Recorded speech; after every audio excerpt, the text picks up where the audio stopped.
Pariwisata dan Kebudayaan di tahun 2000 untuk mengenang segala jasa-jasa dan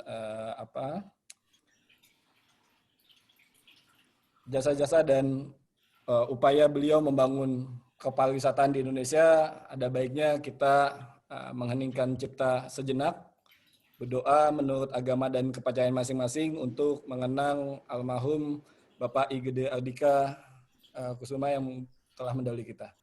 Berdoa, saya persilakan.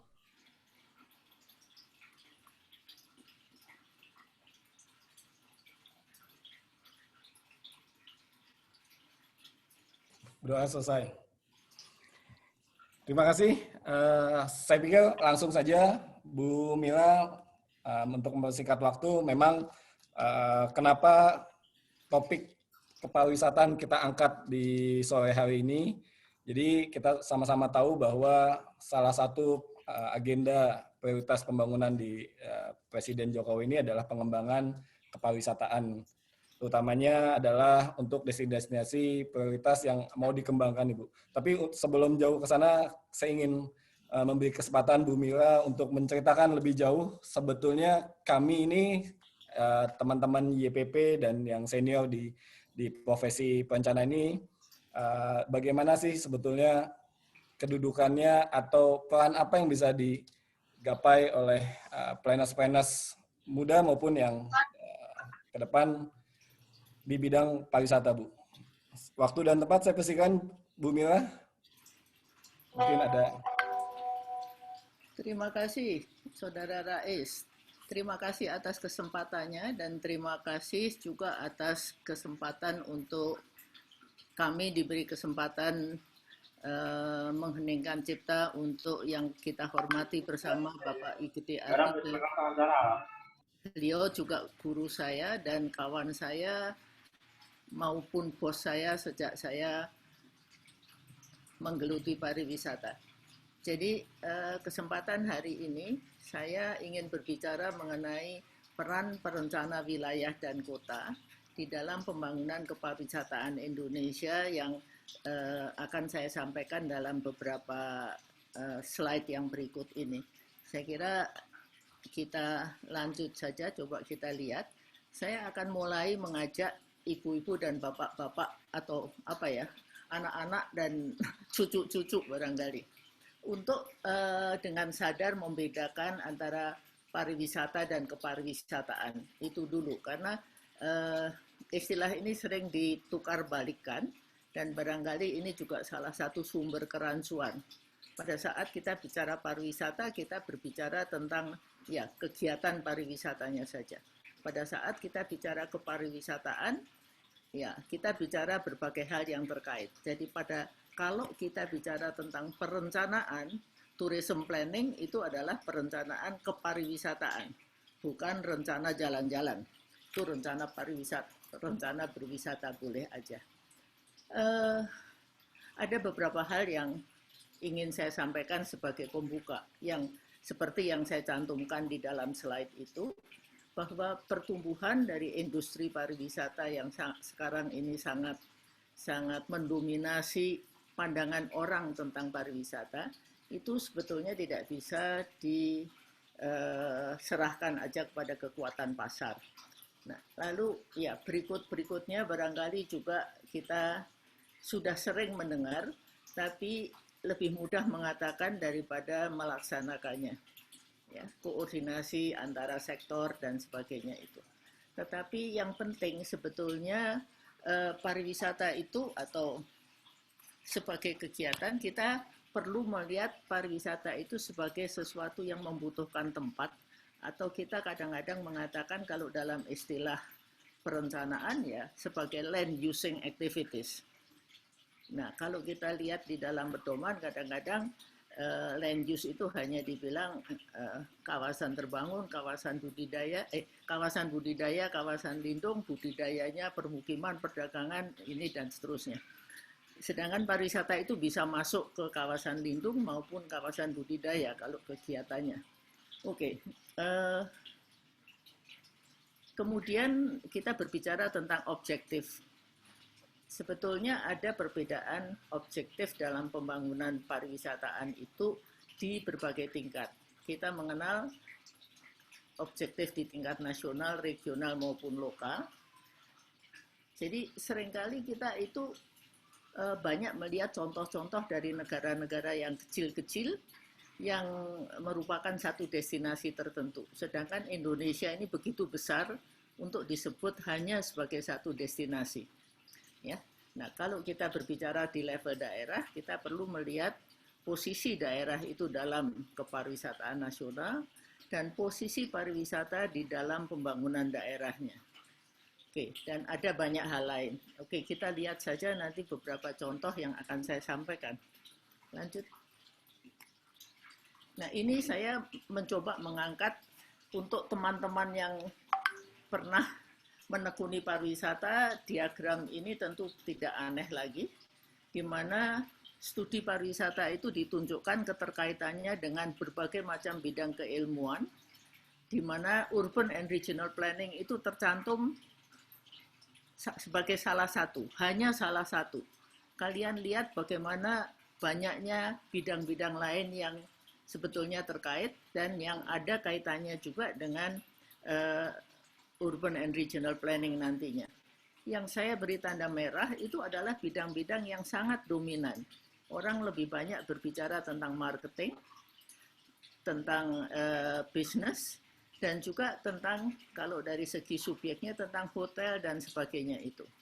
Oke, padahal kita sebetulnya berbicara tentang urban and regional planning dengan pariwisata itu ada kaitannya dengan geografi, ada kaitannya dengan ekonomi, ada kaitannya dengan ekologi, dan sebagainya.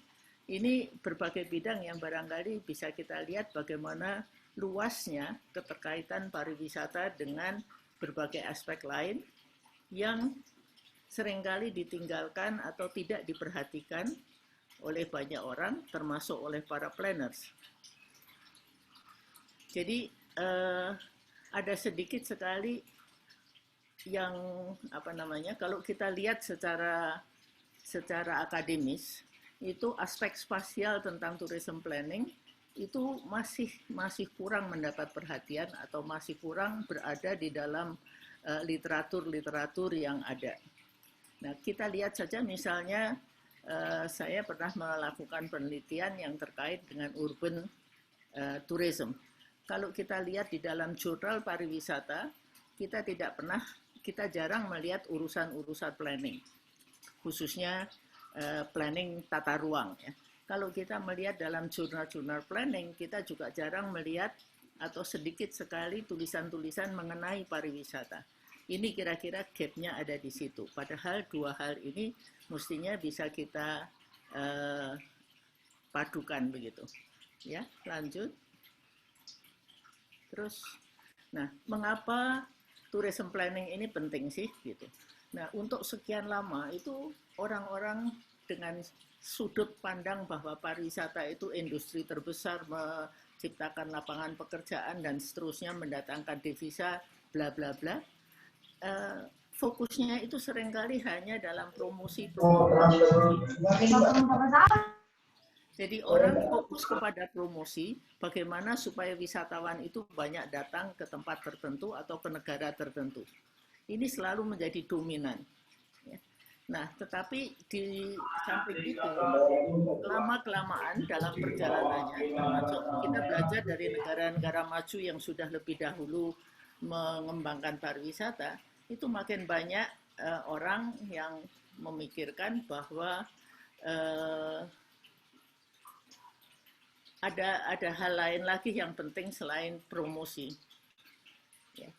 Jadi tidak tergantung kepada bagaimana kita memenuhi permintaan pasar, tetapi bagaimana pariwisata itu bisa cocok dengan komunitas, bisa dikembangkan untuk mengembangkan sumber daya secara bertanggung jawab, dan pariwisata itu lebih dari sekedar masalah business hospitality. Ya. Nah, dulu dalam awal-awalnya itu orang melihat dan fokusnya itu kepada hospitality business ini. Jadi planning for tourism itu kita perlu melihat ini bukan sekedar teori, tapi ini juga sesuatu yang diperlukan kalau kita ingin suatu destinasi itu berkembang, apakah dia di tingkat lokal, di tingkat regional, apalagi di tingkat nasional, maka planning itu saya pikir tidak bisa kita tinggalkan, ya, terutama dalam melihat pandangan-pandangan ke depan. Oke, terus,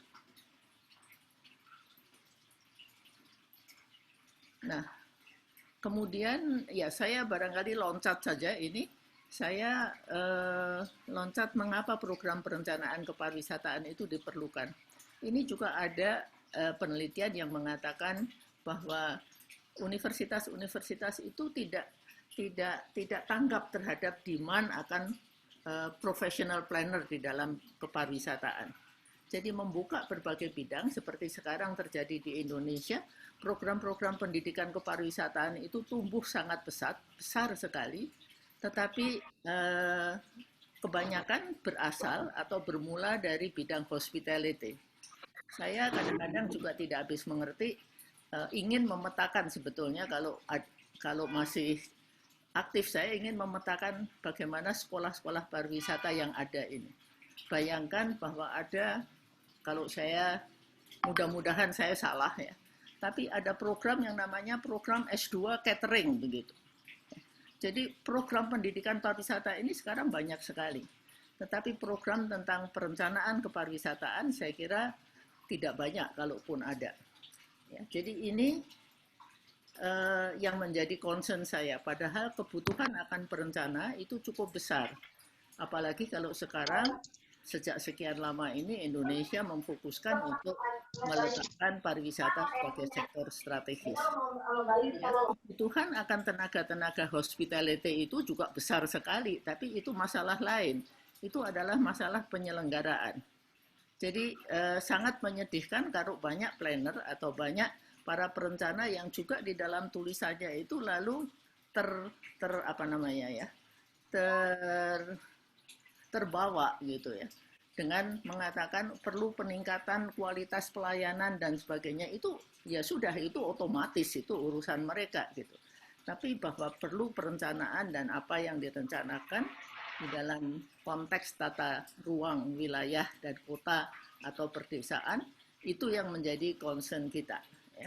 Nah, kemudian pada saat itu sebetulnya ada kebutuhan yang begitu besar sehingga sebetulnya pada tahun 80-an itu melalui almarhum Pak Sugianto sebetulnya yang pertama kali terlibat itu atau diminta melalui Pak Sugianto itu, Direktorat Jenderal Pariwisata itu meminta kita untuk membuat rencana pariwisata. Nah, pada saat itulah baru kita itu gitu ya. Loh, perencanaan pariwisata apa pula itu gitu. Baru kita mencari-cari. Jadi permintaan itu sudah ada as early as 1980. Dan kita waktu itu tidak siap, bahkan tidak sadar bahwa ada perencanaan pariwisata yang diperlukan. Nah, kemudian dalam perjalanan waktu memang kita belum siap benar, lalu kami memulai dengan ya sudahlah mata kuliah pilihan sebisa-bisanya saja, asal anak-anak yang sekolah di Planuluhi ini diperkenalkan begitu. Jadi saya mengusulkan mata kuliah pilihan tentang pengantar pariwisata, sekedar memberitahu bahwa pariwisata itu ini, itu, dan seterusnya. Dan kemudian sedikit nekat-nekat saja sebetulnya analisa tentang sumber daya wisata. Sebetulnya nggak berani mau bilang perencanaan pariwisata sebab kita sendiri belum tahu benar. Nah, saya belajar sebetulnya melalui penugasan oleh Pak Sugianto itu untuk mendampingi planner-planner pariwisata yang pada waktu itu didatangkan untuk membantu Indonesia dari Jepang dan dari Eropa. Kebetulan saya ditugaskan untuk mendampingi tim-tim perencana itu. Ya, pengalamannya banyak yang menyenangkan, tapi juga dari situ saya belajar bahwa ternyata kita ini sebagai orang Indonesia dengan negara Indonesia yang berbeda dengan mereka itu juga perlu mempunyai satu standpoint sendiri begitu ya. Mungkin nanti kalau ada waktu saya berikan contoh. Oke, sementara ini kita lanjut dulu. Nah, kebutuhan dan sediaan ini kalau kita bandingkan, siapa yang membutuhkan itu banyak sekali, bukan hanya pemerintah, tapi sebetulnya juga para pengembang swasta itu sekarang sudah banyak yang membutuhkan sebetulnya juga ya. Jadi pengembang resort dan sebagainya. Dan berapa yang tersedia? Saya jadi ingat Pak Iman atau Pak Rizwan yang di dalam forum yang sebelumnya bicara tentang the few, the proud, the planner itu. Masalahnya adalah siapa yang dapat disebut sebagai tourism planner sih? Apakah seluruh lulusan PBK sekarang karena sudah ada mata kuliah pilihan? Ya, itu saya kira suatu pertanyaan besar. Apakah lulusan program studi pariwisata yang sekarang tersebar, yang tadi saya katakan ada program S2 tentang manajemen catering dan sebagainya tadi, atau ada banyak yang lainnya yang merasa tahu juga tentang pariwisata dan merasa bisa membuat rencana pariwisata. Kita lihat saja kawan-kawan yang membuat rencana-rencana induk pariwisata di daerah-daerah di sana-sini itu banyak sekali orang dari berbagai latar belakang. Sehingga rencana-rencana yang ada itu ya tergantung siapa yang bikin. Lanjut. Oke. Nah, tadi ya saya kembali mengajak Anda untuk melihat cara pandang tentang pariwisata dan kepariwisataan ini. Karena pandangan yang paling kuat itu seperti tadi saya katakan adalah bahwa pariwisata itu ya bisnis yang paling gampang. Pariwisata itu ya industri yang paling menguntungkan atau yang paling bagus buat berbagai negara untuk mendatangkan devisa dan seterusnya. Jadi ini pandangan-pandangan ini yang mewarnai perkembangan pariwisata di berbagai negara maju. Tetapi kalau di sana barangkali karena sistem-sistem yang lain itu sudah berjalan baik, ya baik-baik saja mungkin. Tapi tidak juga, karena banyak juga artikel-artikel yang menunjukkan bagaimana pariwisata itu meleset begitu ya. Jadi pariwisata sebagai bisnis, pariwisata sebagai industri itu paling kuat. Kemudian yang kita perlu lihat itu sebetulnya adalah tadi ya sebagai perilaku sosial, sebagai fenomena geografik, dan sebagai sumber daya. Nah, yang di bawah itu yang mulai dilihat, mulai disadari, tetapi juga masih tidak seheboh yang di atas yang saya bold itu ya. Pariwisata sebagai bisnis dan industri itu tetap dominan di kepala banyak orang, di kepala menteri-menteri, di kepala para deputinya dan para pejabat lainnya yang mengurus pariwisata. Kemudian saya melihat apa sih sebetulnya tugas planner yang dalam arti perencana wilayah dan kota. Pengetahuan apa yang diperlukan dan cara pandang mana yang harus dianut. Kita memang tidak perlu mengabaikan cara pandang pariwisata sebagai bisnis dan industri. Kita juga perlu tahu itu.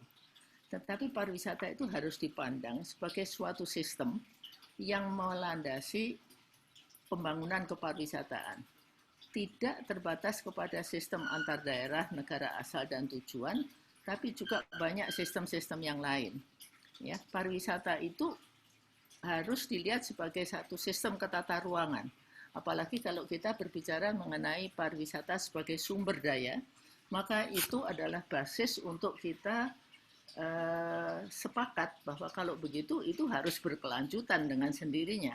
Kalau kita melihatnya sebagai bisnis, tentu orientasinya mencari untung yang sebesar-besarnya. Itu yang tidak jarang ketemu antara pemerintah dengan sektor swasta.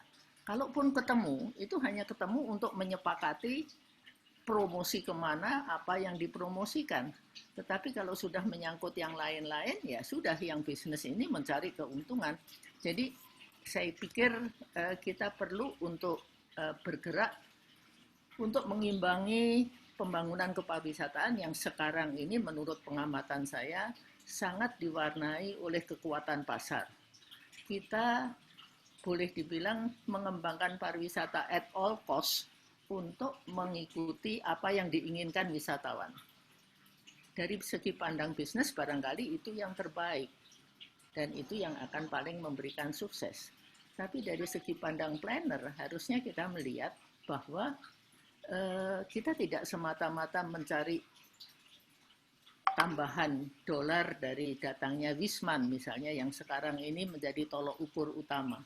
Tetapi yang merisaukan saya adalah bahwa kita menghitung jumlah Wisman, kita menghitung pendapatan yang diperoleh dari Wisman, padahal kita tidak menghitung pengeluaran yang dikeluarkan oleh pemerintah untuk mendatangkan Wisman tadi. Jadi urusan-urusan dagangnya ini untung apa tidak ini sebetulnya negara ini kalau mendatangkan Wisman dengan promosi jutaan dolar dan seterusnya itu ya. Ya, memang promosi diperlukan, tetapi harus ada imbangan dong, karena menurut saya tolok ukur keberhasilan pembangunan kepariwisataan itu tidak dapat hanya diukur dari jumlah Wisman dan atau jumlah wisatawan dan pengeluarannya. Apalagi hanya Wisman. Sekarang aja karena pandemi atau sekian tahun yang lalu waktu ada musibah-musibah lain, baru orang ingat Wisnus, pariwisata domestik. Kalau pemerintah nombok itu untuk kesejahteraan masyarakat nggak apa-apa lah. Tapi kalau kita nombok untuk menyenangkan Wisman itu yang saya kira saya kurang rela juga gitu.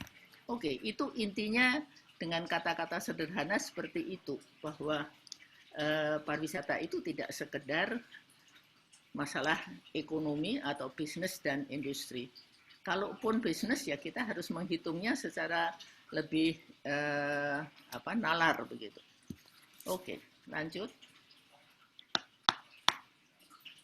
Nah, ini lanjut aja. Ini kalau yang tertarik nanti silahkan dipelajari sendiri kompleksitas dari sistem kepariwisataan. Ini silahkan dipelajarin saja nanti kalau tertarik.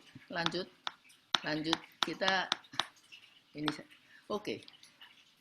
Ada beberapa catatan bahwa atau ada beberapa penelitian yang dilakukan oleh UNWTO dan catatan-catatan lain yang saya kutip, yang saya pakai sebagai kata-kata atau kalimat-kalimat penting dalam kesempatan ini. Jadi ada satu penelitian tentang CT Tourism Performance misalnya, ini kebetulan pariwisata yang terjadi di kota-kota. Itu ternyata yang pertama yang memberikan keberhasilan itu adalah long term vision and strategic planning. Nah, yang lain itu memang kita sudah bicarakan juga di pariwisata, public and private partnership, support dari pemerintah, authentic community engagement dan lain-lain. Tapi yang saya garis bawahi itu ternyata mereka juga menyimpulkan bahwa perlu strategic planning dan perlu long term vision. Nah, kalau kita berbicara bisnis, saya tidak mengatakan bahwa bisnis itu tidak punya vision, tapi dalam situasi seperti ini atau dalam situasi normal, tentu dalam jangka pendek mereka menginginkan mendapatkan manfaat atau keuntungan ekonomi yang secepat-cepatnya. Kemudian saya melihat bahwa 80% wisatawan global itu berasal dari penduduk kota.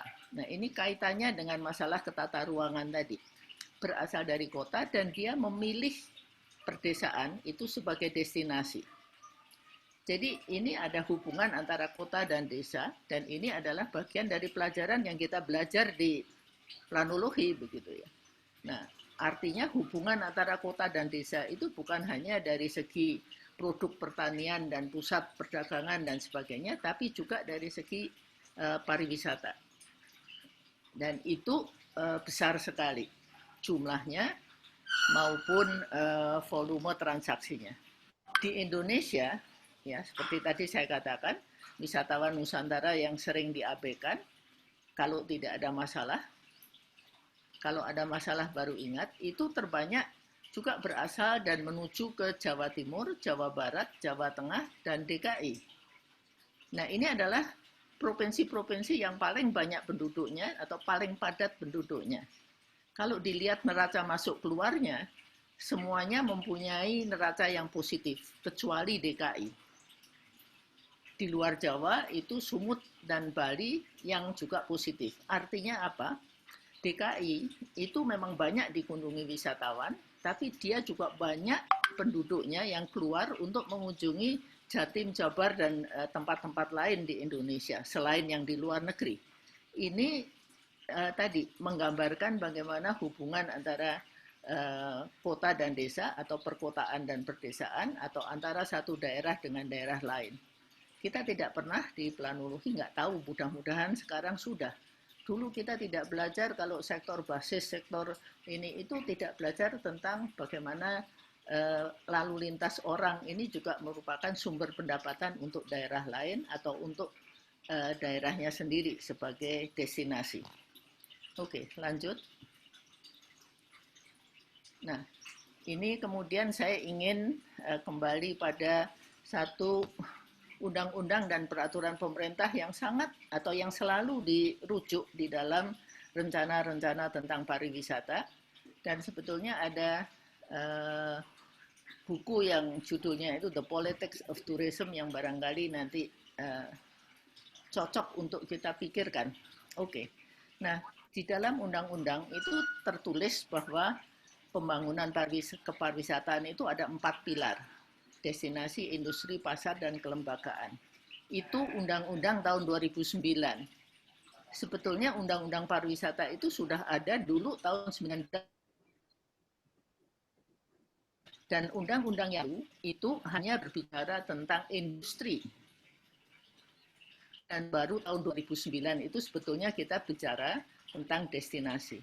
Nah, sebagai masukan saja bahwa istilah destinasi itu saja itu baru muncul setelah tahun 2000 sekian, setelah tahun 2004, setelah Pak Ardike pensiun. Ya, jadi kita menggagas-gagas dan kemudian baru itu ada belakangan ada deputi tentang destinasi dan kemudian ada undang-undang yang menyebut pengembangan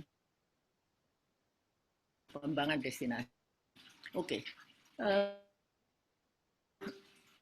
Kita sekarang ini kalau bicara pariwisata barangkali semua orang mendengar atau sudah mendengar tentang 10 destinasi prioritas. Bagaimana itu ditentukan? Wallahu alam. Oke. Tahun 1960-an juga banyak keputusan politik ya, itu nanti sebagai contoh. 10 destinasi prioritas ini memang ada di dalam PP 50 2011. Tapi nanti kita lihat contohnya. Nah, saya melihatnya 10 destinasi prioritas itu sebagai keputusan politik gitu. Jadi bukan untuk diperdebatkan, tapi ya sudah kalau itu keputusannya. Tetapi tentunya harusnya ada masukan-masukan atau ada basis-basisnya dan sejauh mana planner ini bisa mempengaruhi keputusan itu sebetulnya. Nah, kalau saya melihat tahun 1960 itu situasinya sangat berbeda. Kalau dibilang baru merdeka, ya sudah belasan tahun merdeka. Tapi tahun 60-an itu kita melihat bagaimana Jakarta dibangun atau bagaimana Presiden Soekarno pada waktu itu memutuskan banyak hal. Memang tanpa perencana, tapi beliau sangat visioner dan mempunyai jati diri yang sangat kuat. Hotel Indonesia, Sarinah, Senayan, Monas, dan sebagainya, itu sebetulnya adalah keputusan-keputusan politik yang terkait dengan kepariwisataan. Adalah elemen-elemen pariwisata di ibu kota dengan identitas Indonesia. Jadi tidak asal membangun, tidak melihatnya sebagai bisnis. Tapi waktu itu Bung Karno ingin Indonesia merdeka ini punya elemen-elemen pariwisata yang asli Indonesia. Artinya Hotel Indonesia dibangun meskipun itu dengan dana pampasan perang, tapi dengan karakter Indonesia. Bangunan modern, tapi di dalamnya penuh dengan identitas lokal. Sarinah itu juga mau mengangkat sesuatu yang lokal, dijadikan tempat di mana orang bisa membeli produk-produk Indonesia berkualitas. Senayan yang sekarang GBK itu didirikan untuk menunjukkan pada dunia bahwa Indonesia bisa menjadi tuan rumah untuk peristiwa internasional. Ganevo, Asian Games, dan Monas itu juga penuh makna, penuh arti, dan untuk mereka yang mau mempelajarinya, coba dilihat. Itu semuanya ada maknanya. Desainnya dan sebagainya, itu semuanya penuh makna. Memang sempat menarik menarik pro dan kontra ya. Karena situasi pada waktu itu sebetulnya Indonesia belum mampu untuk membangun semua itu. Tapi toh itu dibangun, tapi bukan sekedar untuk menyenangkan pasar, tapi itu lebih untuk identitas sebagai Indonesia merdeka. Karena pariwisata sebelumnya itu sudah dibangun sejak zaman Hindia Belanda. Dan kita mewarisi, dalam tanda kutip ya, istilah mewarisi itu tepat atau tidak, bahwa elemen-elemen yang ditinggalkan itu menjadi urusan kita, diambil alih dan seterusnya. Tetapi warisan itu tidak cukup memuaskan, ingin untuk mendirikan sendiri. Nah, ini yang dibangun di ibu kota pada awal kita memasuki.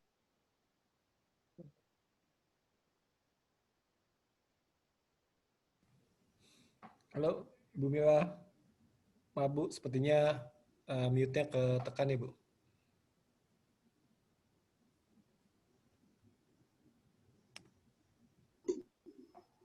Masih mute, Bu. Masih unmute ya. Bu Mila, maaf.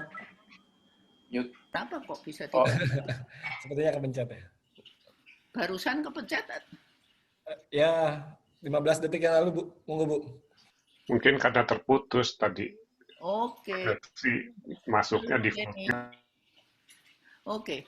Jadi saya melihat ada tantangan. Tantangannya itu adalah bahwa cakupan pembangunan kepariwisataan yang terkait dengan pengembangan destinasi sebagai bagian dari muatan dalam rencana tata ruang. Apakah itu nasional, apakah itu regional, apakah itu lokal gitu ya. Jadi harusnya ada di dalam rencana tata ruang itu muatan tentang kepariwisataan. Sekarang saya kadang-kadang melihat, kadang-kadang tidak, atau banyak tidaknya. Dan kalaupun ada, itu biasanya juga tidak didasarkan pada satu pemahaman yang cukup luas begitu. Nah, apakah dengan demikian pedoman perencanaan kota atau perkotaan dan perdesaan itu perlu dikembangkan? Saya tidak mengatakan itu salah, tapi barangkali perlu dilengkapi. Tadi yang saya katakan bahwa kalau kita bicara tentang struktur dan pola ruang, kemudian melihat hanya jenis-jenis ini tidak setahu saya, mudah-mudahan saya salah ya, kalau saya tengok pada pedoman itu tidak ada kawasan pariwisata as such begitu ya. Bagaimana planner tata ruang itu dapat bekerja sama dengan planner yang memikirkan tentang produk pariwisata. Nah, di dalam satu kesempatan yang lain, saya sebetulnya agak sedih. Karena banyak planner berbicara tentang pariwisata, tapi semuanya itu berdasarkan apa yang dialaminya sebagai wisatawan. Lalu dianggapnya itu adalah yang terbenar, begitu. Nah, padahal tiap orang itu punya pengalaman yang berbeda dan punya pandangan yang berbeda. Okay. Permasalahannya adalah planner tata ruang itu seringkali merasa tahu semua juga kadang-kadang ya. Padahal ada tuntutan untuk inter dan transdisiplin. Memang betul bahwa kita belajar ilmu-ilmu sosial, kita belajar ekonomi, kita belajar geografi. Tetapi kalau sudah sampai pada detail dan hal-hal yang lebih mendalam, saya pikir perencanaan kepariwisataan itu memang harus dilakukan bersama-sama begitu. Jadi itu satu permasalahan yang saya kadang-kadang melihat dan prihatin, tapi saya tidak tahu ini itu bukan karena keinginan, tapi mungkin karena keterpaksaan begitu. Dan kemudian para planner ini biasanya mempunyai keterbatasan pengetahuan tentang pasar dan produk. Tadi yang saya katakan, karena studi tentang pasar itu merupakan studi yang sangat complicated tersendiri, dan itu yang sepertinya Indonesia secara nasional pun tidak melakukannya secara konsisten.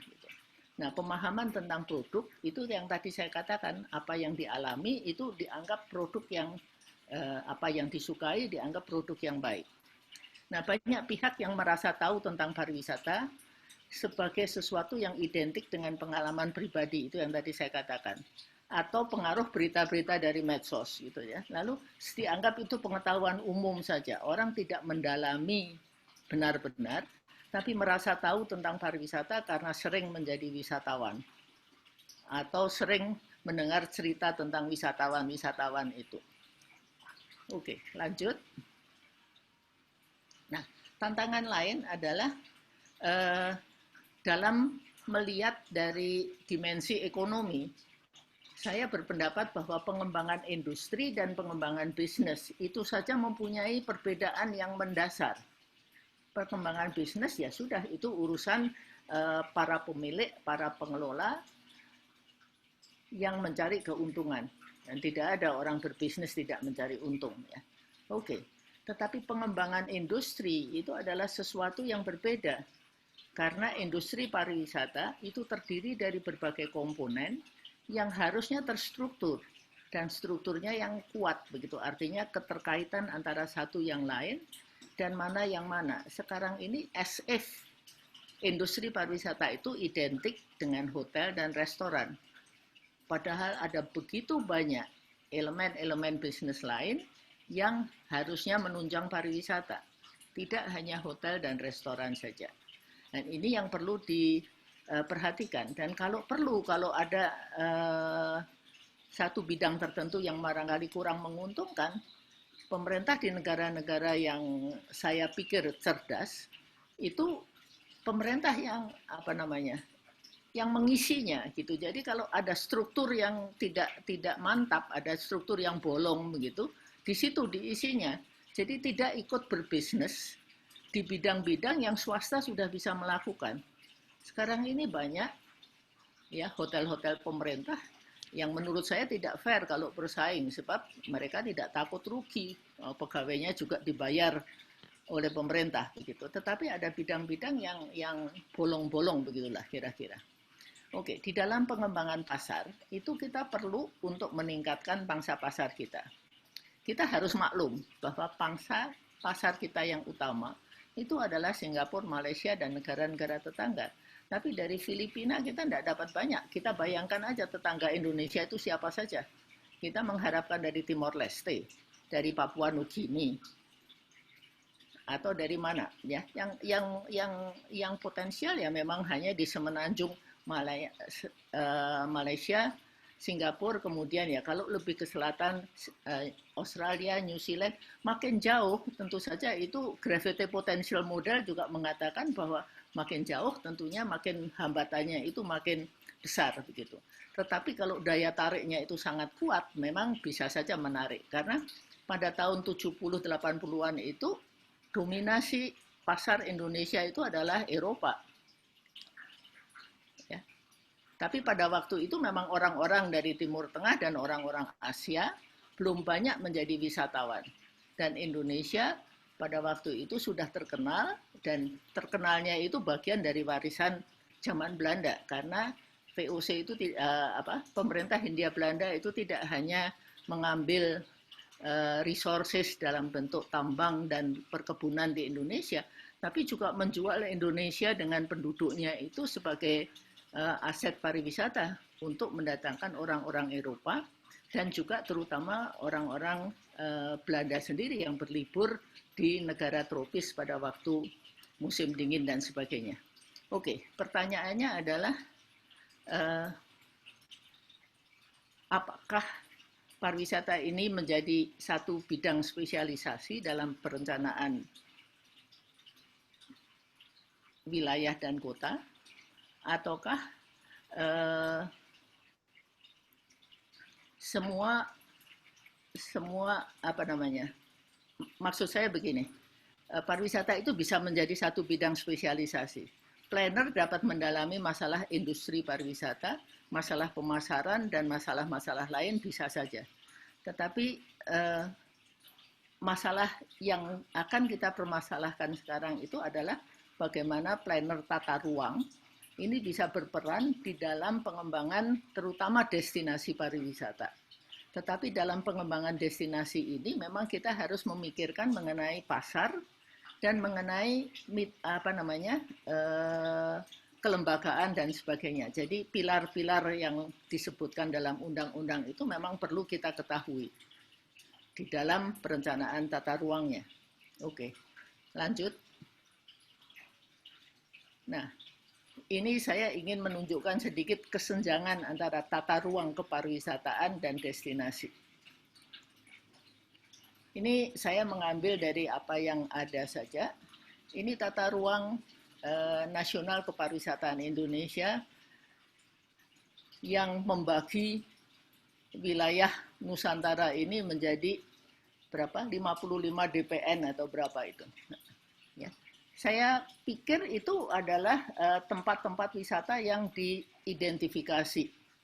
Tetapi yang saya pertanyakan atau yang kita belajar sebetulnya, yang saya belajar itu, tidak ada satu negara pun di dunia ini yang mampu mengembangkan seluruh tempat-tempatnya itu menjadi tempat-tempat pariwisata yang berkelas.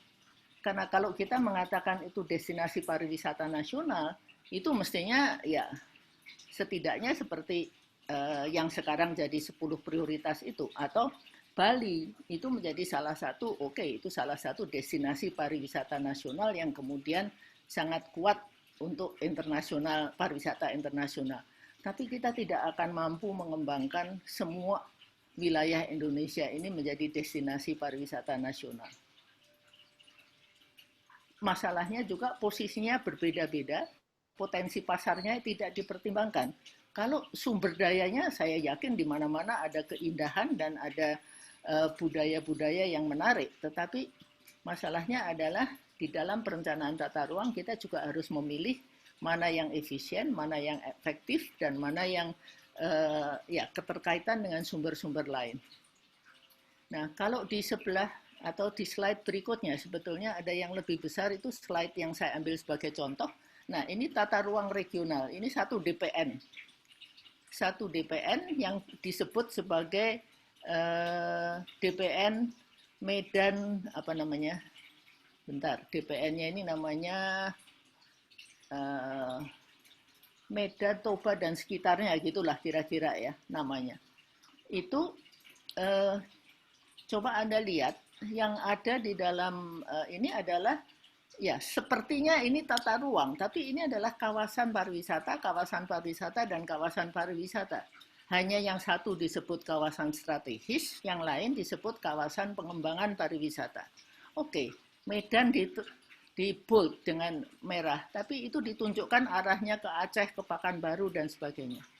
Nah, tidak ada sama sekali kita berbicara tentang pintu gerbang internasional misalnya. Jadi ini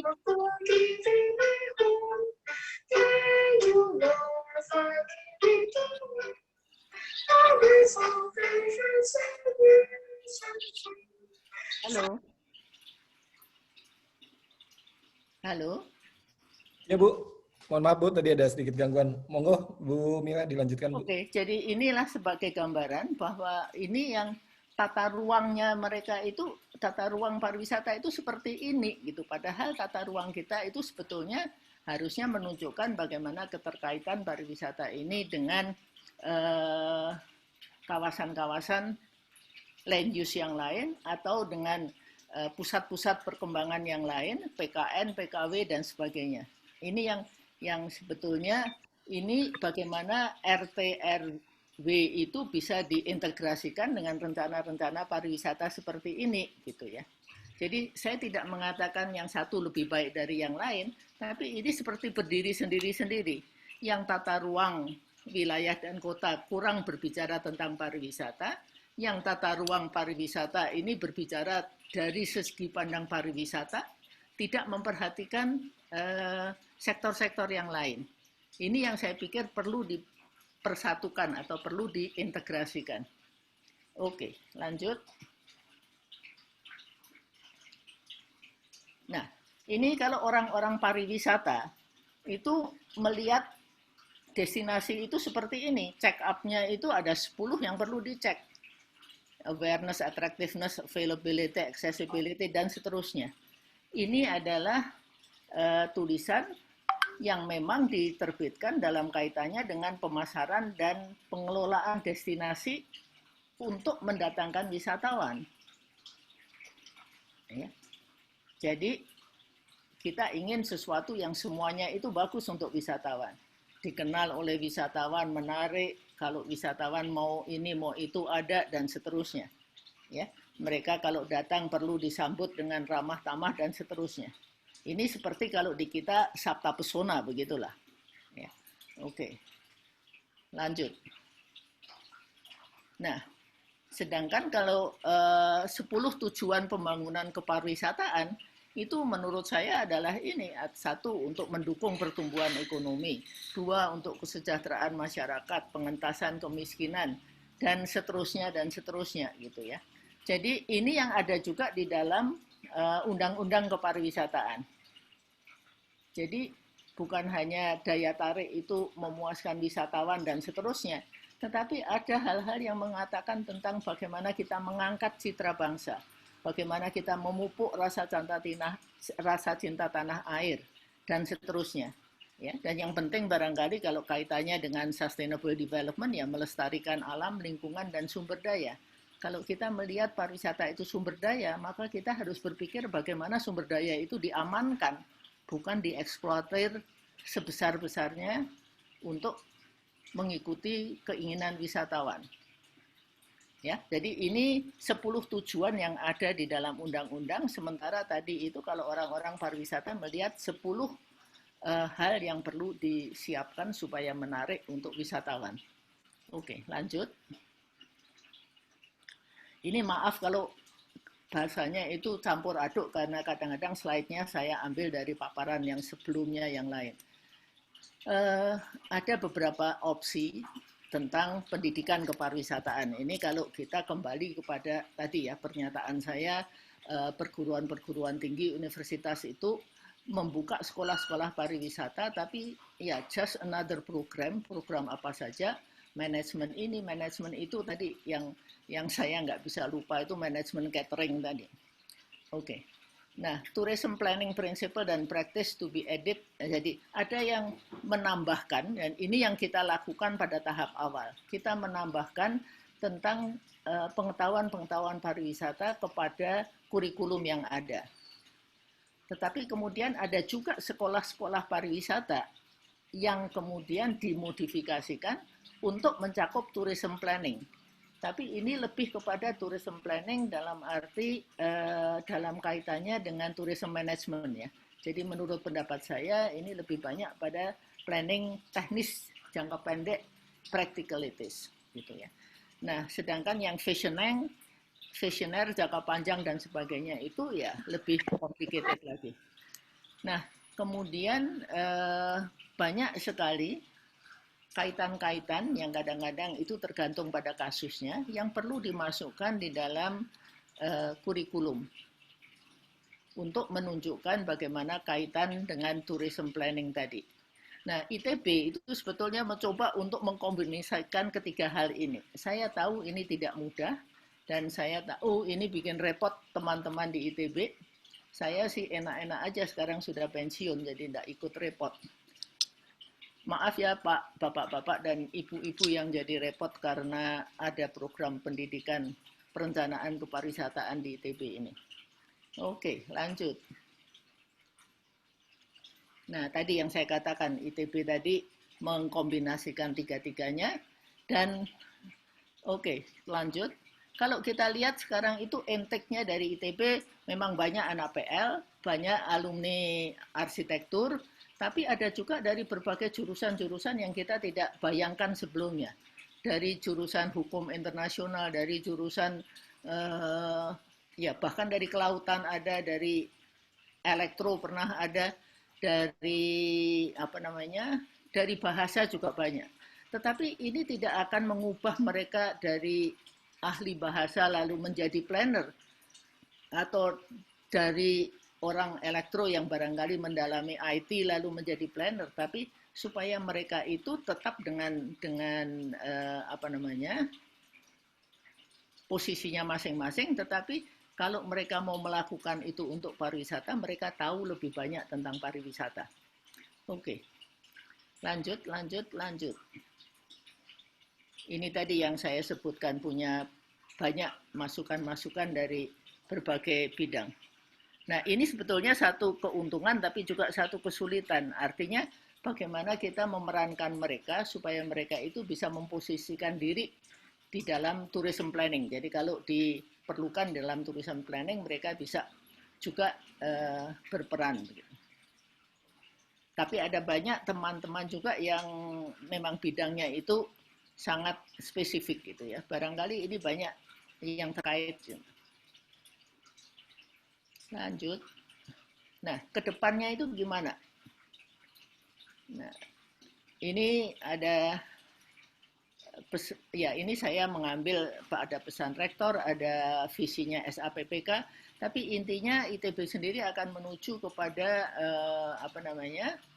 bagaimana mengharmonisasikan pendidikan ini dengan perkembangan ilmu pengetahuan dan teknologi dan aspek-aspek kesosialan itu. Dan saya pikir ini menjadi suatu situasi yang menguntungkan untuk pendidikan kepariwisataan, sehingga pendidikan kepariwisataan yang ada itu berada dalam lingkungan yang memang sudah punya pola pikir untuk memikirkan transdisciplinary ini tadi ya. Nah, jadi ini beberapa hal yang saya pikir kita lanjutkan saja. Jadi supaya locally relevant dan globally respected institution ini tadi ya. Terus.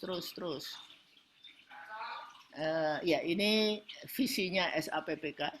Inklusif, adaptif, dan fleksibel. Nah, memang penting juga untuk inklusif ini tadi artinya memikirkan banyak disiplin-disiplin lain yang sebetulnya terkait. Adaptif itu melihat pada perkembangan-perkembangan dan bagaimana kita bisa fleksibel untuk menyesuaikan diri dengan perubahan-perubahan policies. Karena sekian tahun yang lalu waktu kami mulai mengintroduksikan perencanaan pariwisata itu, suasana politik di Indonesia tentang pariwisata tidak seperti sekarang ini gitu ya, dan mengubah kurikulum barangkali juga tidak terlalu mudah begitu saja gitu. Tetapi fleksibilitas ini memungkinkan mahasiswa untuk mempelajari banyak bidang-bidang lain. Terus terang saja saya melihat pendidikan kepariwisataan yang ada di UGM misalnya itu quote unquote dalam tanda kutip itu menjadi subur karena sektor-sektor pendukungnya itu sangat lengkap. Ada fakultas tentang kebudayaan, ada fakultas ekonomi, ada fakultas ya selain perencanaan ya, ada fakultas-fakultas yang satu sama lain itu mendukung atau bisa mendukung sektor pariwisata ya. Faktor kita berbicara ekowisata misalnya mau bicara tentang hutan, ada fakultas kehutanan, orang yang bisa berbicara tentang taman nasional, taman hutan raya dan sebagainya. Jadi berbicara dalam arti yang dalam, tidak asal bicara. Kalau cuma bicara tentang taman nasional ini dan itu saja saya juga ngerti gitu. Tetapi subyek-subyek yang diperlukan yang terkait dengan pariwisata itu variasinya banyak sekali dan mereka cukup guyup untuk mengembangkan bersama-sama. Guyup itu apa Pak Andi bahasa Jawa, bahasa Indonesianya? Halo? Oke, ya sudah semua tahu lah mudah-mudahan guyup. Oke, gotong royong. Gotong royong. Oke. Ya, ini APPK harusnya Ibu Mariati yang bicara ini, inklusif, adaptif dan fleksibel. Oke, langsung aja yang lainnya. Oke, ini yang penting saya ingin menyampaikan sesuatu pada IAP ini. Saya pernah bertanya-tanya dan pernah berbicara dengan salah seorang, ada di sini barangkali ya Pak Deki ada di sini Pak. Ada, Bu. Mantan Ada. Ketua IAP Jawa Barat itu saya pernah bicara bagaimana kita ini bisa menegaskan nggak siapa yang dapat disebut sebagai tourism planner sih? Apakah IAP tidak merasa berkepentingan ini kalau sekarang semua orang mengaku dirinya sebagai tourism planner begitu ya? Wah, itu pertanyaan saya, Bu. Ya, itu yang lalu kita berpikir apakah perlu ada sertifikasi khusus. Jadi ada dokter spesialis begitu. Ini ada planner spesialis. Barangkali juga tidak hanya pariwisata, mungkin juga spesialis yang lain sekaligus dipikirkan. Oke, bagaimana menindaklanjuti integrasi antara perencanaan destinasi dan perencanaan tata ruang secara melembaga? Yaitu tadi yang saya sebutkan sebelumnya, apakah pedoman-pedoman tadi perlu kita tinjau kembali dan kita kembangkan bersama-sama. Dan kita mau tidak mau ya melihatlah apa yang kurang kita tambahin, apa yang tidak perlu kita hilangkan dan seterusnya. Tapi yang penting kita ingin menyuarakan perlunya pengembangan produk hukum atau pedoman-pedoman rencana tata ruang yang ada tadi sebetulnya. Atau menyuarakan lebih keras tentang peran planner dalam pembangunan kepariwisataan. Sekarang orang dari fisika, kayak orang dari biologi atau orang dari antropologi juga bisa saja mengerjakan rencana tata ruang rencana pariwisata daerah misalnya. Oke, saya tidak mengurangi rasa hormat saya kepada disiplin lain dan tidak mengurangi kemungkinan mereka juga sangat paham gitu. Tetapi bagaimana kita akan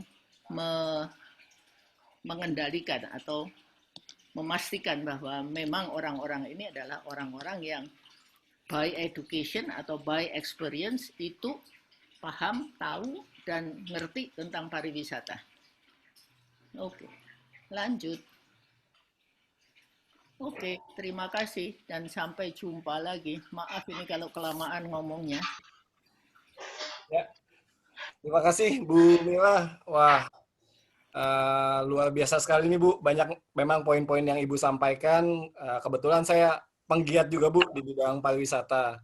Jadi apa yang Ibu sampaikan ini sungguh ya memang poin-poin yang kenyataannya terjadi ya Bu di proses perencanaan kepariwisataan yang ada di Indonesia. Untuk mempersingkat waktu nih Bu, sebelum saya lebih lanjut ke teman-teman yang sudah bersiap ini untuk memberikan pertanyaan, sebetulnya saya ingin meng-highlight lebih jauh lagi Bu. Saran Ibu tadi terhadap IAP terutama ya, bagaimana IAP di sini bisa menggawangi praktek profesi perencana atau apa tadi yang Ibu bilang tourism planners. Siapakah yang bisa didefinisikan tourism planners? Apakah IAP bisa masuk membuat semacam modul-modul pengembangan berkelanjutan Bu untuk perencana-perencana yang memang menekuni bidang pariwisata. Kebetulan di kami di IAP sendiri memang ada bidang yang sedang mendalami CPD ya Bu, Continuous Professional Development. Jadi kita akan coba mengembangkan modul-modul berkelanjutan untuk planners-planners yang spesifik bergerak di bidang-bidang tertentu. Utamanya kalau hari ini kita bicara di pariwisata ya saya pikir apakah memungkinkan ke depan IAP bisa dibantu Bu Mila dan teman-teman untuk menginisiasi adanya modul berkelanjutan untuk para planners yang bergerak di bidang pariwisata. Itu satu Bu.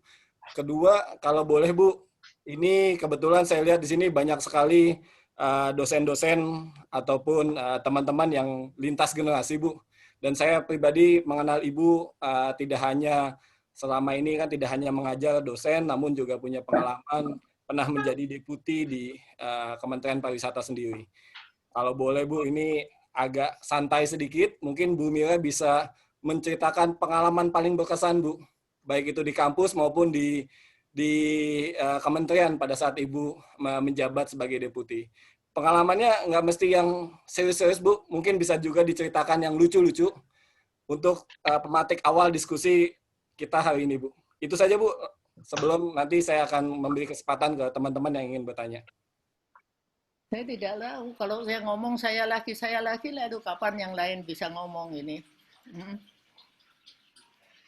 Sedikit aja Bu untuk tadi yang soal IAP Bu. Kenapa? Karena IAP punya intinya rencana. begini, intinya saya ingin mengatakan bahwa atau saya tidak mengatakan bahwa semua anggota IAP itu melakukan perencanaan kepariwisataan dengan baik dan benar, karena saya sendiri merasa banyak kekurangannya. Terus terang saya merasa makin lama makin saya pelajari, makin saya tahu apa yang saya belum tahu. Tetapi kalau orang yang tidak pernah mencoba tahu, itu biasanya malah merasa sudah tahu semuanya gitu. Nah, itu satu hal. Nah, di ITB saya ya banyak suka dan ada dukanya juga pasti. Dan demikian juga dengan di kementerian. Di kementerian itu pada waktu itu Ya, kalau dibilang saya tidak beruntung, saya merasa beruntung juga. Tapi kalau dibilang tidak beruntung itu dalam arti situasi pada waktu itu sangat memprihatinkan. Ya, saya mulai dengan diangkat sebagai staf ahli, kemudian menjadi deputi. Pada waktu itu istilah destinasi aja nggak ada. Ya, pada saat saya pertama kali belajar tentang pariwisata menjadi pendamping-pendamping tim ahli dari Jepang dari sana sini itu, saya waktu itu barangkali tidak lebih tua dari Anda sekarang, ya. Itu saya mendapatkan bahwa pelajaran yang sangat sangat bermanfaat. Misalnya pada saat saya mendampingi tenaga-tenaga ahli dari Eropa, itu saya sempat bertanya-tanya, memberani-beranikan diri dengan bahasa Inggris terbata-bata begitu kira-kira ya. Sebagai dosen muda atau ini, itu saya bertanya, kok bisa sih kalian itu berbicara tentang pariwisata hanya bicara pariwisata mancanegara atau internasional begitu ya. Tidak bicara tentang yang domestik. Terus si tenaga ahlinya Belanda ini marah ya, gebrak meja begitu. Dia bilang, kamu ini internasional sama domestik ya sama aja gitu ya. Saya sudah kehabisan akal, saya nggak tahu saya mesti jawab bagaimana karena saya hanya asisten yang diperbantukan. Lalu lama-lama saya juga kehilangan akal begitu. Lalu akhirnya saya jawab, oke lah, Anda lebih banyak tahu dari saya, tapi kalau tentang Indonesia saya merasa mungkin saya lebih tahu dari Anda gitu ya.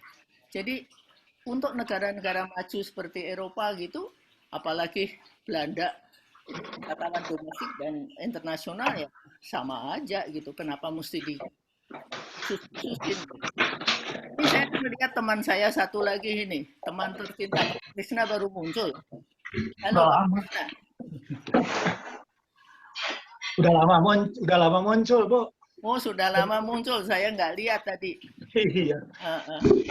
Kalau gitu kita langsung kasih kesempatan Pak Krisna mungkin Bu menyampaikan. Ya, Pak Krisna aja suruh cerita. Pak Krisna itu pengalamannya juga banyak itu. Saya belajar pariwisata juga dari Pak Krisna itu.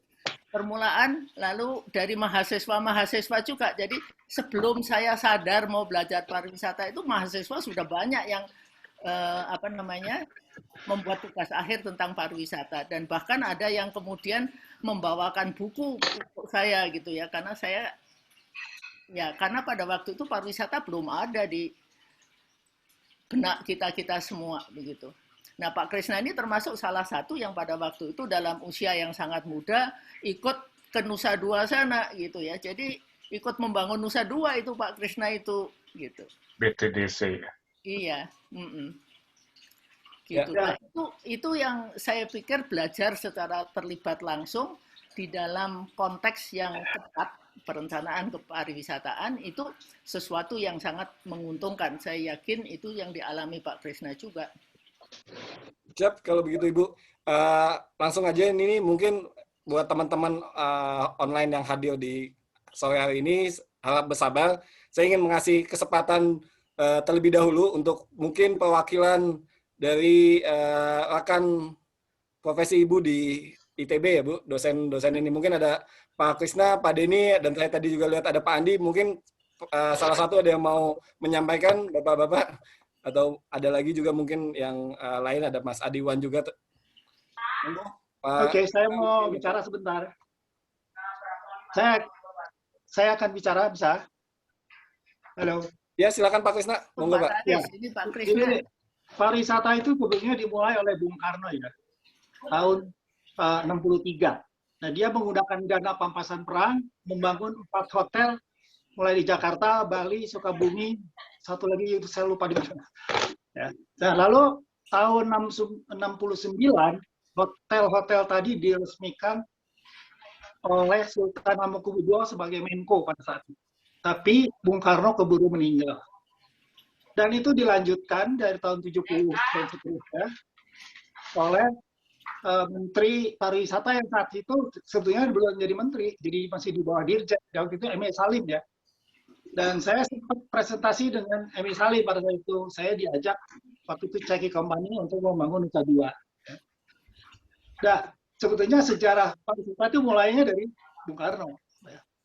Lalu berlanjut reformasi, waktu bulan reformasi ya.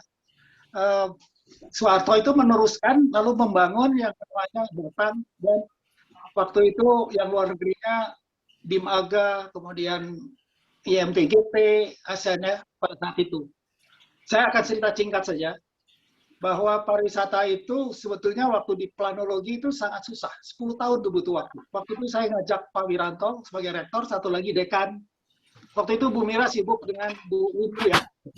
Jadi saya waktu itu ke Amerika dengan siapa tuh namanya, yang dari Virginia Commonwealth University yang membantu kita, Pak Rektor dan Pak Dekan. Pak Dekan waktu itu Pak siapa ya? Pak Sari ya, Besari. Waktu itu kita sama-sama ke Amerika, lalu ketemu dengan, kalau di Amerika namanya Secretary of Trade. Jadi pariwisata itu di bawah perdagangan. Masuk akal, karena pariwisata itu sebenarnya jualan, dagang. Apa yang didagangkan adalah satu pemandangan yang nggak bisa dibawa pulang. Jadi kita datang lalu tinggal. Artinya pariwisata itu agak unik ya. Beda dengan yang lain. Kalau dagang itu barangnya diambil, kalau ini enggak. Di situ menariknya. Kemudian pengalaman-pengalaman berikutnya saya terlibat di kementerian ya, dengan hubungan dengan Bu Mira juga. Itu dengan UNDP ya. Bu Mira ya banyak ya proyek-proyek UNDP. Kemudian terakhir yang saya terlibat adalah di Badan Promosi Pariwisata Indonesia BPPI. Jadi SBY bentuk, saya langsung di bawah Presiden. Pada saat itu tugas saya sederhana, yaitu menjual ke luar. Ya.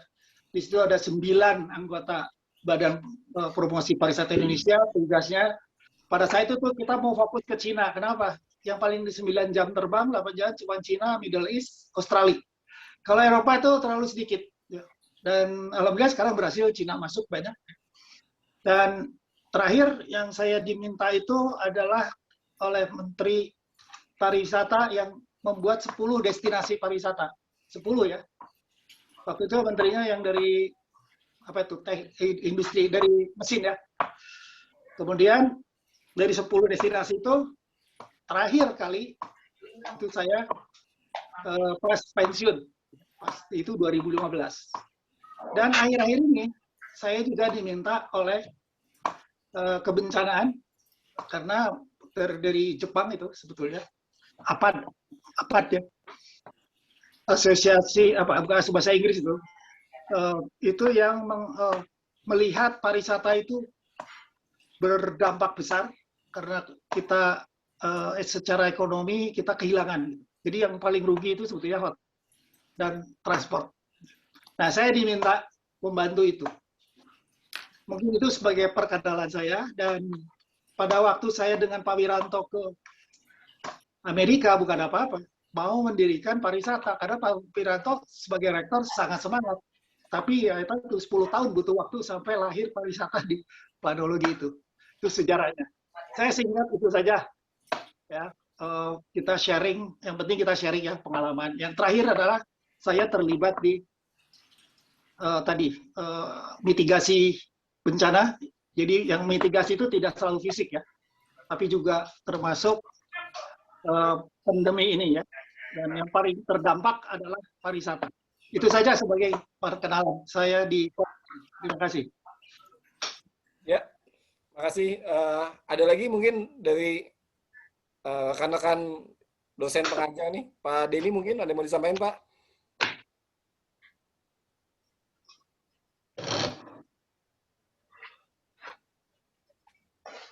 Kalau tidak ada, mungkin saya mau memberi kesempatan ke teman-teman yang ada di sini. Apakah ada yang mau menyampaikan sesuatu? Atau bertanya mungkin langsung ke Ibu Mila? Itu pertanyaannya di chat sudah banyak sekali, Reis. Boleh, Pak. Kalau gitu kita langsung ke pertanyaan yang di chat. Izin, Bu. Saya coba menyampaikan pertanyaan nih ke Bu Mila. Yang pertama ini ada yang bertanya, Bu, mengenai apakah dokumen LIPDA ini sudah mewakili instrumen perencanaan yang dibutuhkan Bu untuk pengembangan pariwisata ya dan destinasi. Itu nomor satu Bu. Kedua, saya mau meng-highlight juga pertanyaan dari, mohon maaf ini, Pak Helmi Surya mengenai dampak pandemi Bu terhadap sektor pariwisata. Ibu Helmi. Ibu Helmi. Oh, Ibu Helmi, mohon panggil Bapak. maaf. Soalnya di angkatan saya ada yang namanya Helmi, itu kebetulan Oh iya. laki-laki. benar. Mohon maaf Ibu. Tapi yang ini ibu cantik. Ibu Helmi, mohon maaf ya. Iya Pak. Ya, Langsung dikoreksi sama dosen-dosen saya Pak. Anak wali saya tuh ada dua Helmi, satu laki, satu perempuan. Betul Pak Denny. Kebetulan yang laki-laki satu angkatan Pak sama saya Pak. Iya, pindah ke elektro ya. Saya pikir dua itu dulu Bu. Nanti lanjut ke yang lain. Monggo Bu Mira mungkin ada pandangan. Oke, ini kalau saya baca dari chat ini ya satu persatu aja deh ya. Kalau pertanyaan tentang Ripda itu mewakili atau tidak, terus terang lebih banyak yang kurang daripada yang memenuhi syarat begitu ya. Termasuk barangkali yang dibuat oleh para planner. Oke, kemudian untuk Ibu Helmi Surya ini kalau yang ditanyakan tentang COVID, saya kira memang kita harus melaksanakan protokol kesehatan, tapi kesempatan ini harus kita pakai untuk merubah mindset.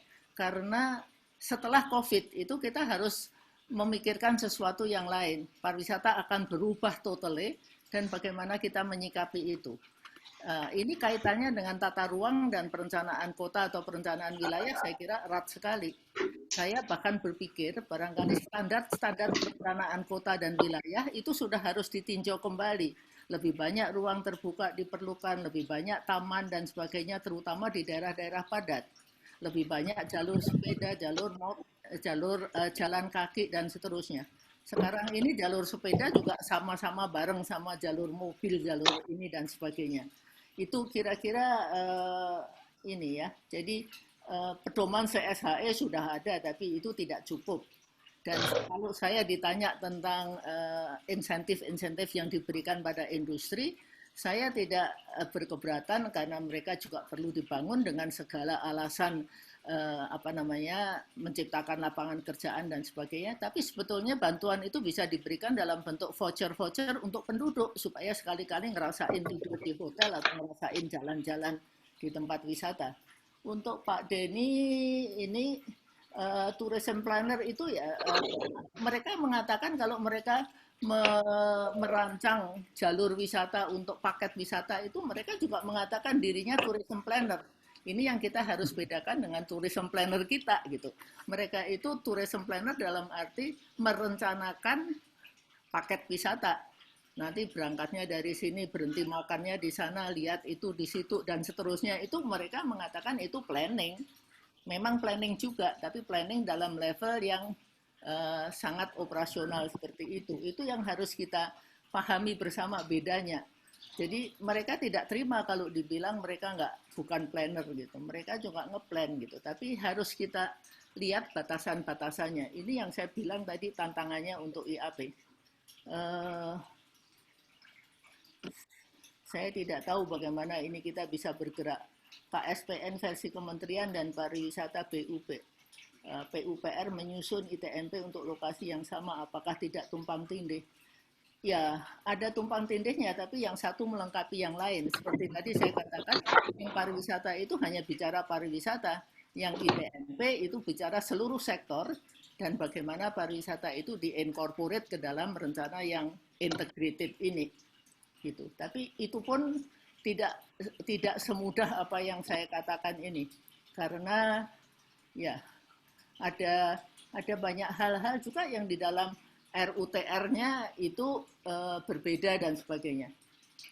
Tapi intinya ITMP itu harusnya juga mempertimbangkan tadi ya KSPN dan sebagainya. Tapi yang saya permasalahkan justru bagaimana kita melihat bahwa rencana tata ruang pariwisata itu tidak boleh dilakukan dalam vakum ya. Mereka itu kalau tadi saya perlihatkan gambar hanya membuat klaster-klaster di sana sini membagi habis seluruh Nusantara itu menurut saya itu belum planning ya.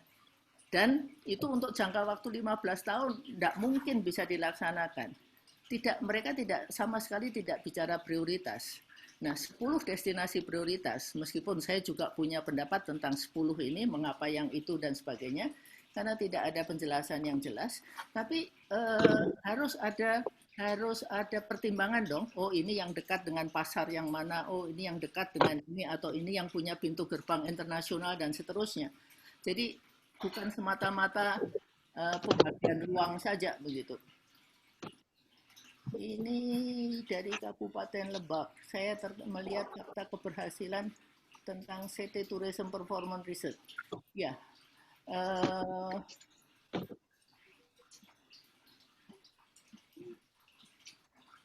apalagi melihat kecenderungan. Ini pertanyaannya apa ini lalu? Oh, memperhatikan perkembangan maupun potensi wisata baru seperti tren geopark yang sedang berkembang. Ya, geopark itu juga salah satu daya tarik ya. Salah satu hal yang menarik sebetulnya adalah kalau kita itu sebetulnya dalam banyak dokumen kan juga dikatakan bahwa pariwisata itu mengentaskan kemiskinan. Kenapa kita tidak berani memilih destinasi prioritas itu di daerah yang miskin gitu, misalnya, sebagai pertimbangan, meskipun mungkin sekarang ada ya barangkali yang relatif miskin, tapi pertimbangannya itu dipilih bukan karena miskin, tapi karena dia punya daya tarik yang terkenal. Ya, apalagi ini amanat melakukan konservasi ya. Saya pikir yang penting itu kalau tata ruang ya saya pikir satu harus punya visi, satu harus jangka panjang meskipun ada program jangka pendek.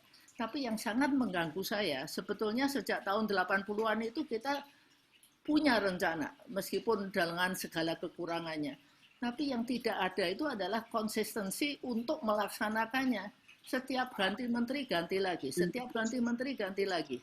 Mungkin tadi dalam salah satu slide saya sebutkan masalah kelembagaan. Karena untuk saya sangat mengganggu dalam, katakanlah dalam 15 tahun terakhir ini, barangkali kementerian yang paling sering ganti nama ya Kementerian Pariwisata ini. Coba setiap ganti kabinet, ganti nama, ganti nama, ganti nama. Ganti nama itu social cost yang sangat mahal. Karena semua dirombak, lalu semua ini belum lagi ganti struktur organisasi.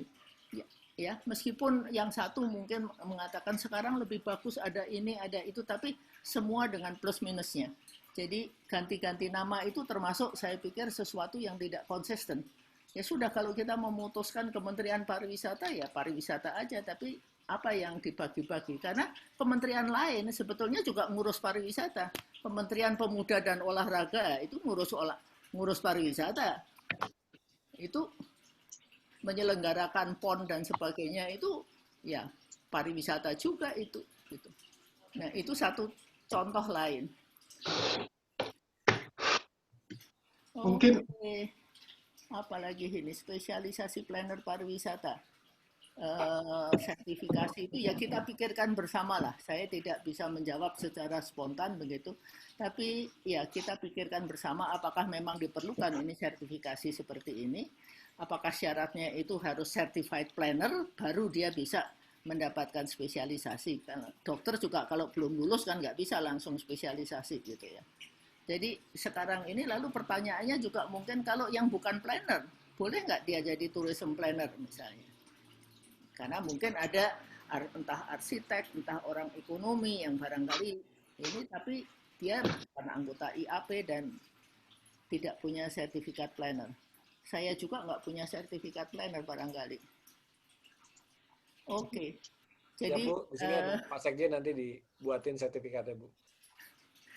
Dari dulu katanya begitu, tapi ya sudah enggak apa-apa.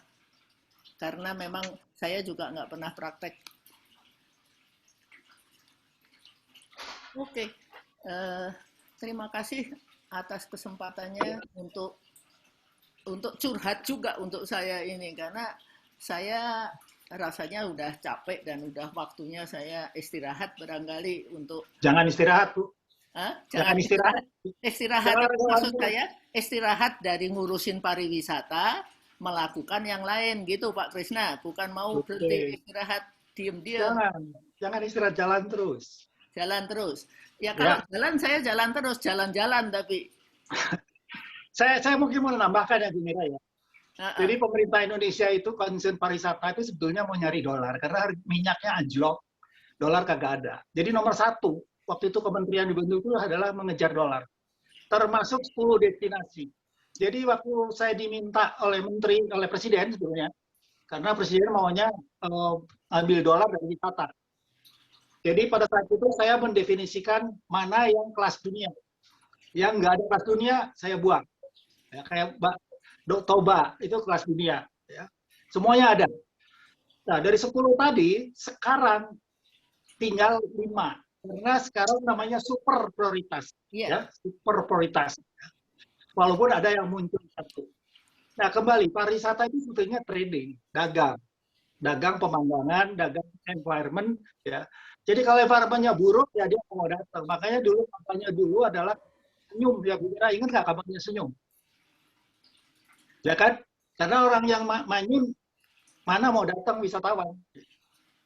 Jadi itu menyangkut sosial impact lokal gitu loh. Jadi kita mendatangkan orang dari luar.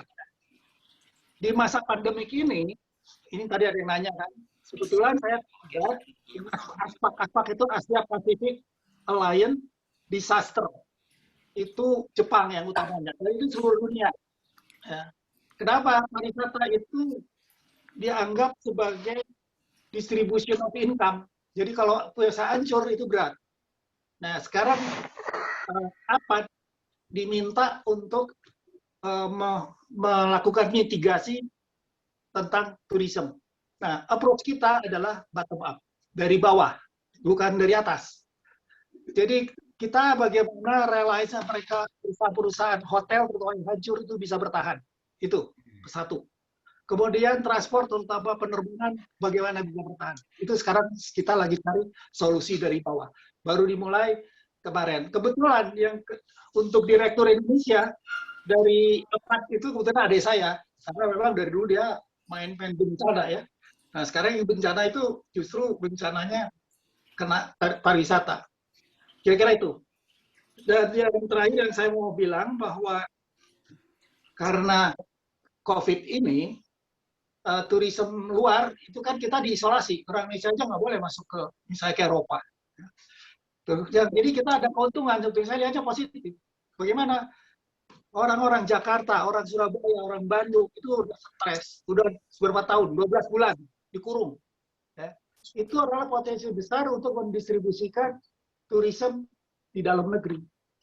Nah ini yang harus digarap sebetulnya. Ya.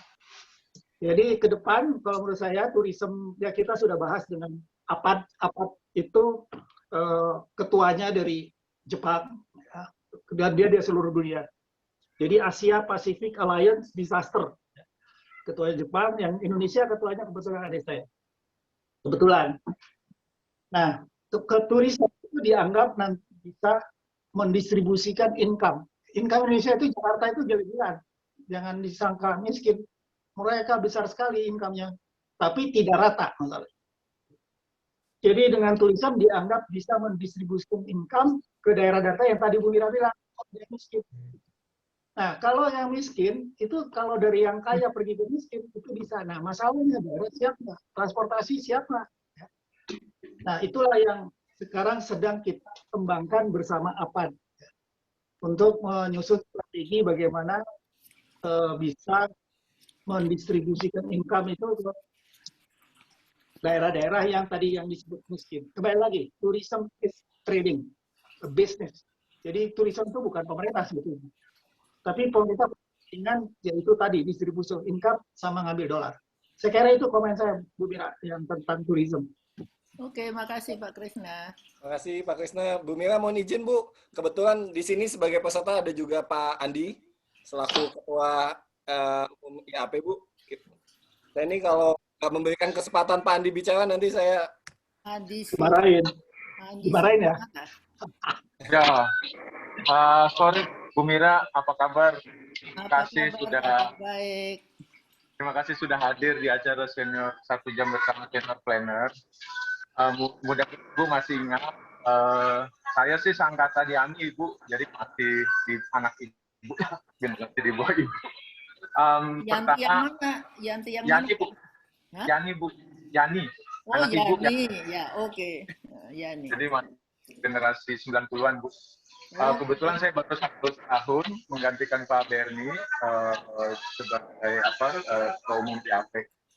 Jadi pertama, memang acara ini Bu didesain oleh teman-teman junior planner untuk mendalami gagasan-gagasan yang dulu para senior pernah lakukan. Sekarang kita bicara pariwisataan. Jadi terima kasih tadi menurut saya sangat fundamental bagaimana sebenarnya pembangunan kepariwisataan itu harus distrukturkan dan peran kita sebagai profesi harusnya bisa lebih proaktif. Sebenarnya Pak Abdul Alim Salam lalu dengan Pak Diki itu juga sempat ngobrol tentang bagaimana mengembangkan standar kompetensi kerja ya. Nah, jadi dengan acara ini harusnya sudah tidak perlu menunggu lagi nanti IAP yang proaktif Bu untuk mengkomunikasikannya. Kebetulan menteri yang baru ini juga mudah-mudahan kita bisa punya jalur komunikasi langsung. Mungkin yang jadi catatan kami ya pertama itu kami menyadari lemah sekali sebenarnya pemahaman planner itu terhadap market gitu ya. Kita sangat mengandalkan researcher gitu yang mungkin reportnya tidak kontinu ya, sehingga kemudian kadang ketika kita mengembangkan satu proposal pembangunan terhadap destinasi itu tidak clear enough target wisatawan itu apa dan seberapa lama dan seberapa besar biaya. Itu mungkin satu yang nanti di dalam kompetensi kerja mungkin kita perlu develop. Yang kedua tadi saya tertarik untuk industri pariwisata ya Bu ya. Jadi pariwisata as an industry itu step by step-nya gimana untuk setiap daerah. Karena ada daerah yang sudah urbanized, ada juga daerah yang masih bersifat pulau-pulau kecil gitu ya. Jadi masih banyak PR-PR infrastruktur, PR SDM dan seterusnya. Nah, jadi ini juga jadi ini kita bagaimana mempercepat industrialisasi ini. Nah, yang ketiga mungkin kembali ke pendidikan SDM-nya. IAP bertanggung jawab nanti dalam konteks setelah menjadi lulusan, nanti IAP akan mendevelop CPD tadi. Nanti saya akan bicara juga Bu, mungkin kapan-kapan kita punya waktu yang khusus gitu ya dengan Pak Diki juga sama Pak Halim yang saya tahu, dan mungkin tadi Pak Krisna juga sudah menyampaikan sedikit pengalamannya, mungkin masih banyak juga yang lain. Sekali lagi terima kasih Bu Mira ke sini, dan mohon maaf belum bisa kita serahkan rekognisi kita sudah lama, tapi IAP tahun ini 50 tahun Bu, nanti kita akan nanti kita set up di situ, mana rekognisi kita terhadap berbagai karya dari para senior partner. Begitu Bu, terima kasih, dan kemudian nanti kapan-kapan secara private kita mendevelop tadi yang saya sebut, bagaimana supaya ada satu CPD modul dan juga ada satu standarisasi agar baik Ripda maupun rencana pariwisata yang terkait itu bisa lebih berkualitas. Dan tapi ya itu memastikan konsistensi penggunanya rencana ini kan Bu, itu memang ada political strategi juga, dan juga ada institutional arrangement juga bagaimana agar si rencana yang kita sudah susun ini memang konsisten dilakukan. Banyak hal Bu, terima kasih sebelumnya, dan mudah-mudahan nanti kita bisa segera tindak lanjuti bagaimana komunikasi kita dengan Kementerian Pariwisata dan Kementerian terkait tata ruang TU maupun dari kementerian yang lain. Terima kasih Bu. Mungkin dengan kelautan juga. ASO ya, KKP ya. Ya, saya pernah diundang untuk bicara tentang pariwisata pulau-pulau kecil gitu ya. Bagaimana pulau-pulau kecil terluar itu mempunyai posisi yang sangat strategis untuk menjaga wilayah negara. Nah, negara maritim kita. Pariwisata bisa diperankan. Noted Bu, Pak Krisna noted. Ya. Baik, makasih. Ya, saya memang berbicara tentang ini sejak Pak Berni sama Pak Diki di Jawa Barat itu dengan Pak Alim, tapi belum kemudian ya terputus karena sebetulnya kita juga harus mempersiapkan dengan lebih serius begitu ya. Jadi saya Saya baru melempar saja, melempar batu, tapi tidak ingin sembunyi tangan lah. Ya Bu, siap. Kita tangkap ya Bu, nanti kita segera olah dan kita bawa lari gitu Bu. Ini biar generasi saya, dan ini sebenarnya yang panitia ini generasi di bawah saya lagi Bu, sekitar 2010-an, 2020 Bu, katanya. Jadi Ada banyak wajah-wajah, ada banyak wajah asing. ya Bu. Oke, back to you Is, mungkin Makasih Pak Andi. Ya, ya. Izin Bu Mira, seru banget obrolan kita hari ini. Tapi sayang memang waktu kita sudah melebihi dari 1 jam nih Bu. Kalau boleh Bu, disampaikan penutup kira-kira apa nih buat teman-teman yang ada di sini dan buat IAP juga Bu, maupun buat teman-teman di akademisi di kampus. Monggo Ibu, kira-kira ada statement penutup. Ya, apa ya? Saya hanya ingin mengatakan bahwa kita ini memang belajar segala macam, tapi jangan sampai kita lalu merasa sudah ahli segala macam begitu. Karena dalam banyak hal, dalam melakukan perencanaan itu apa yang saya alami, ternyata saya sangat membutuhkan dan sangat tergantung pada ahli-ahli yang sangat spesifik. Seperti pada saat saya terlibat di dalam penyusunan ITMP Toba gitu. Ternyata masalah yang diomongkan berkali-kali itu adalah masalah indigenous community, masalah bagaimana menjernihkan air Toba dan seterusnya. Jadi mau tidak mau kita harus melihat juga keterkaitan bagaimana tata ruang terkait dengan isu-isu lingkungan dan isu-isu sosial tadi gitu ya. Jadi begitu banyak aspek yang kita tidak mungkin lah a single person itu bisa menguasai segala hal secara detail begitu ya.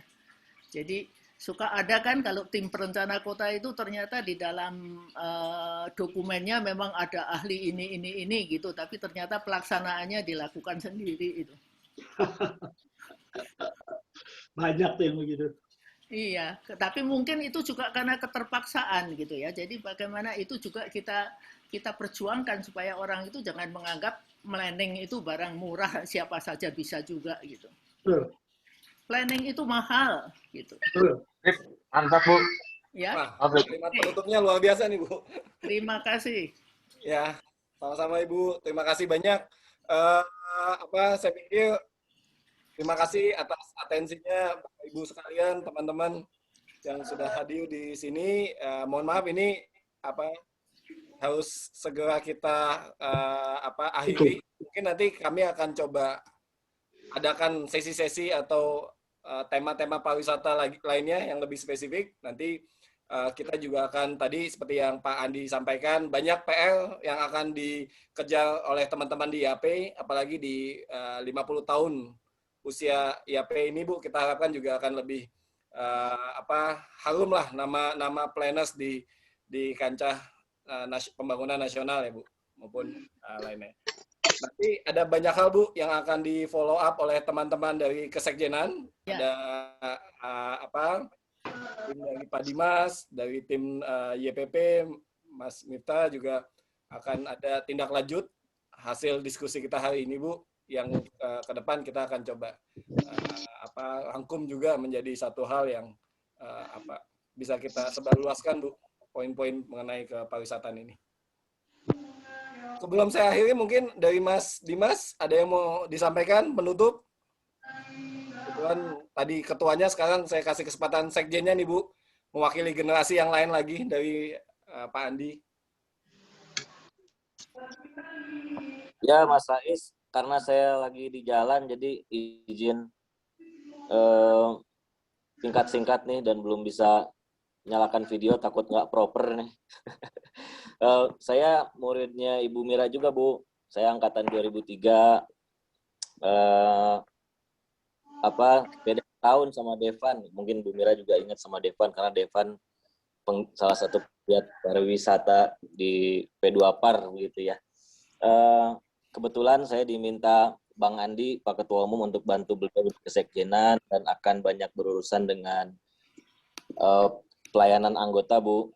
Jadi hasil diskusi tadi mudah-mudahan nih ke depan KP bisa mendorong kekhususan ini Bu, tourism planner, karena jujur di lapangan berdasarkan pengalaman empirik kami yang muda-muda ini planner-planner muda ini seperti agak bingung juga gimana sebetulnya perencanaan pariwisata itu.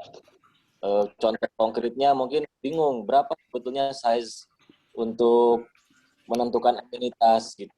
Lalu apakah pariwisata ini pas gitu ukuran-ukuran.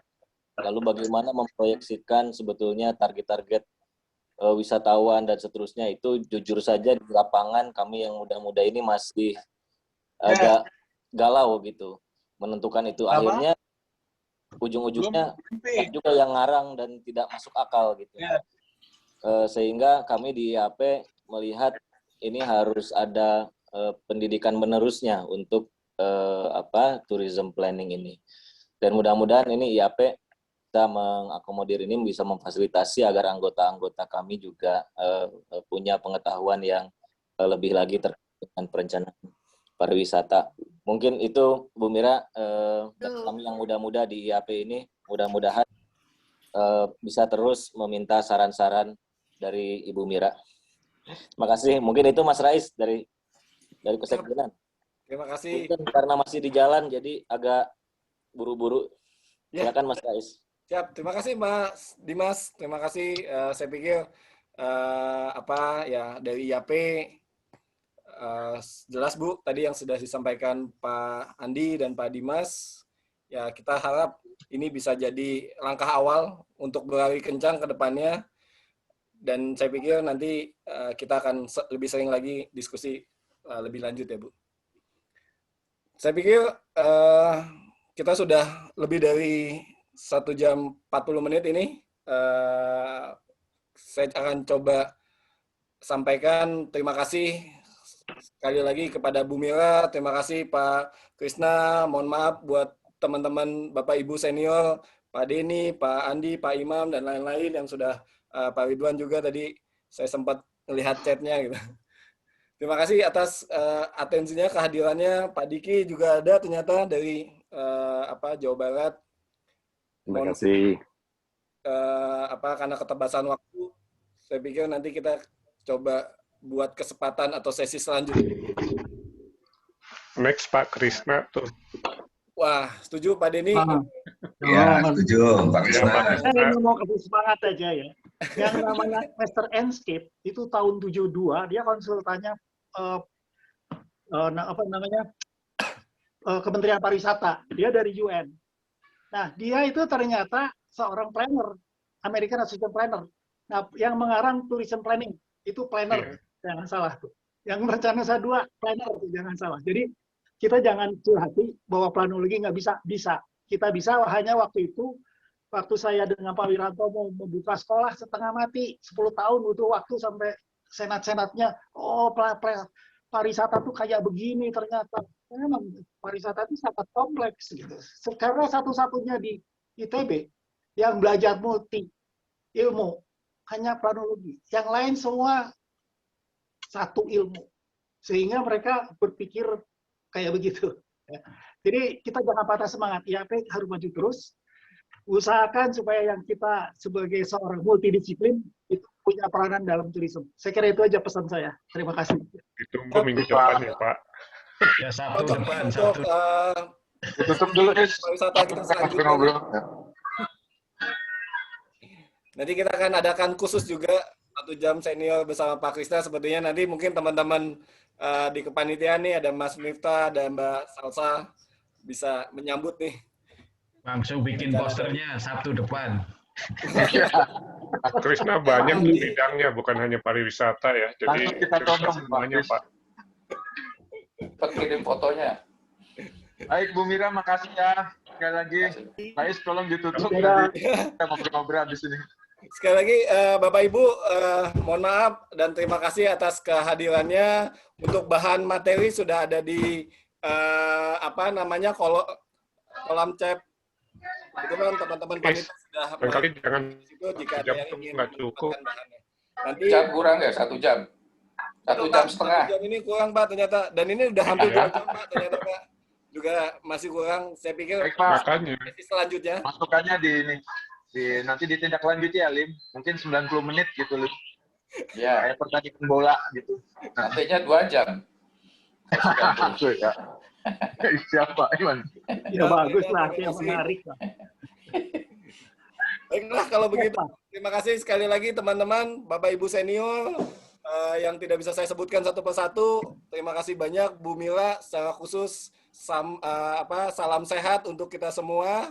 Saya harapkan kita bisa dapat jumpa lagi di acara 1 jam Seniorpreneurs selanjutnya. Saya kembalikan ke rekan-rekan panitia nih, Mas Miftah, Salsa mungkin. Oke.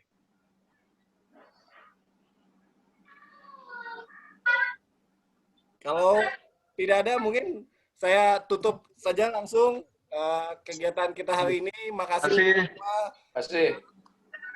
Assalamualaikum warahmatullahi wabarakatuh. Sampai jumpa di Waalaikumsalam warahmatullahi wabarakatuh. Waalaikumsalam warahmatullahi wabarakatuh. Terima kasih. Pak Krisna nanti izin ada yang kontak ya Pak Kris. Siap. Si Bu Mira. Pasti Bu Mira. Halo, Gunawan, apa kabar? Ya Bu, baik Bu. Salam buat Pak Gunawan. Bu. Ya, ini. Pak Gunawan juga. Oh, ini Pak Gunawan. Pak Gunawan jadwalnya ya.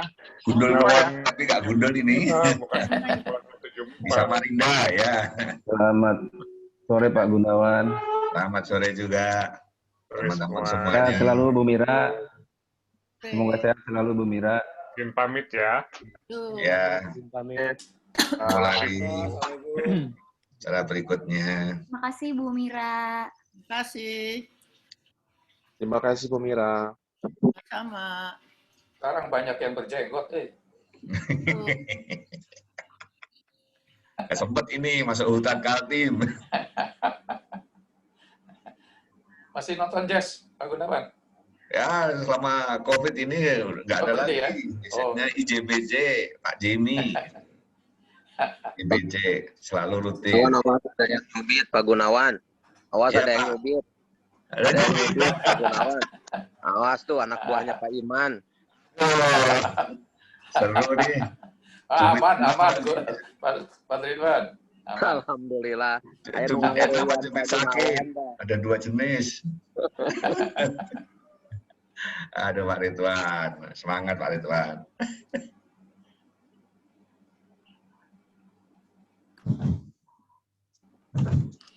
Oke, pamit ya. Oke, pamit juga. Assalamualaikum. Assalamualaikum. Terima kasih Bu Mira. Pak Rizal, Terima kasih. Pak Iman, kawan-kawan semuanya. Sampai ketemu Sabtu depan Pak. Ya, Sabtu depan. Mudah-mudahan bisa Pak jumpa Gunawan lagi. masih di Samarinda toh? Masih Samarinda sampai Juni. Waduh. Semangat, Rispam, air bersih, seluruh Kaltim. Untung rumahnya di Bandung ya, nggak kebanjiran. Iya, di Kalau Bandung, Jakarta betul. pulang Di Jakarta. kampung. Ya. Oke, sampai jumpa. Assalamualaikum. Salam. Terima semua. Saya end meeting for all ya. Ya, Terima kasih. ya.